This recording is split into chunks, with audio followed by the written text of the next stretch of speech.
I recently read an article that said asking for and conducting references was useless, outdated, and a waste of time. And I'm here to tell you that I think they're wrong. Reference checks should be a critical part of your hiring process and a step that I suggest you give the time and attention that they deserve. My name's Brent, I own the Vancouver Express Employment Professionals office, and here we see ourselves as HR doctors. In our previous videos, we discussed our comprehensive job order process, the needs analysis and recruitment strategy that we take, how we write internal job descriptions, and what differentiates these internal descriptions from our external job postings. If you want to run this recruitment process on your own, you need to define these systems and processes to ensure that you and your team understand the path that you're going to follow, which ensures that steps aren't skipped and great candidates aren't missed. When it comes to references, to me, the key is a strong interview process. In a few previous videos, I shared our approach to reviewing resumes, behavior-based interviews, and assessing alignment with our vision, mission, and values. If you follow this path and this approach, your reference questions become hugely impactful.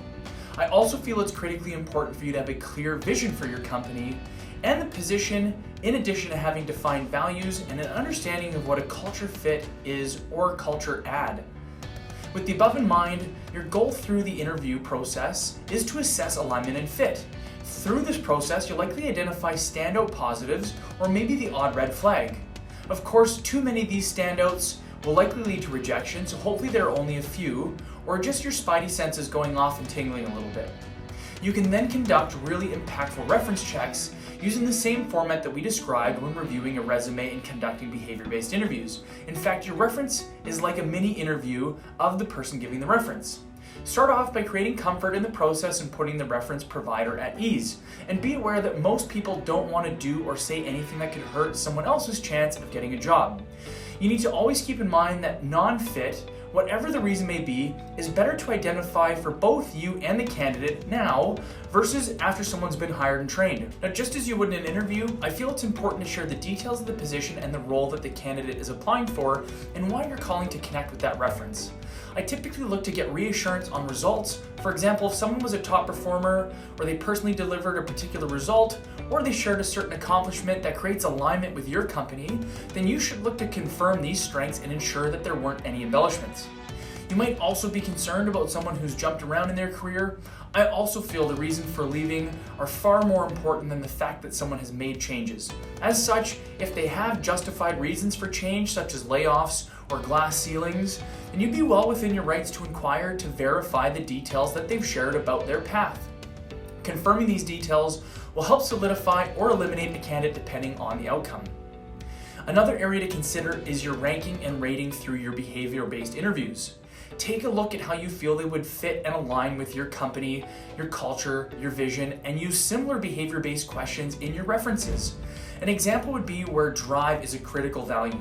You could ask about how driven the candidate was with their previous company and have the reference share an example.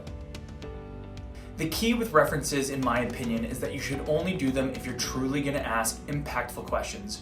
For an entry position, this could be simple things such as attendance, whereas for an executive role, it could be a 30+ minute discussion about the decisions and scenarios that they will be faced with or were faced with in their previous company and how they dealt with them. There isn't a catch-all, and truthfully, a successful reference will be based on how strong of a process you have within your interviews and what you catch in these interviews. I'll leave you now with an example of a bad reference check that I personally experienced. Years ago, I coached hockey, and one of my hockey players applied for a position with our local ice rink. The position was for the public skates, where this person would be on the ice wearing a red helmet and a red jacket, and they were just there to be present in case anybody had any questions or somebody got injured. One of the members of the management team called me and looked to conduct a reference check for this particular individual. And the question they asked me very first was, what was his greatest strength? And I was confused. I wanted to understand why they were asking the question and how their greatest strength of them being a hockey player, me being their coach, related to this person on the ice. At the time, the first thing that popped to my head was this player had a really great slap shot, but I knew that wasn't important to this particular role and helped the person asking the reference better understand that the player was playing on a high-level hockey team where we were a rep team with 2 games and 2 practices a week plus dryland training. This particular player had an exemplary attendance record, always showed up, always asked great questions, was a great teammate, and exactly what you'd want as an employee. I shared that information with the reference checker. They didn't have any other questions to ask, and I think really, my goal in sharing that would be in the future of that person asking a reference check, they'd be less worried about checking a box on a form and more interested in truly sharing, here's the position, here's what we're looking for, is there any context you can share that'll help me better understand whether or not this person would or wouldn't be a fit. Whether you partner with Express or you run this process on your own, please take the time to go through all the steps of the process before you move forward with a search. It's so important that we literally do this for every search and run through the process that we're going to undertake for every position we take on. Thanks again for tuning in. If you'd like more info on Express, please visit our website, our Facebook, or our LinkedIn pages, which are all linked below. And feel free to reach out with a call, text, or email to ask us any questions about your interview process or your next hire.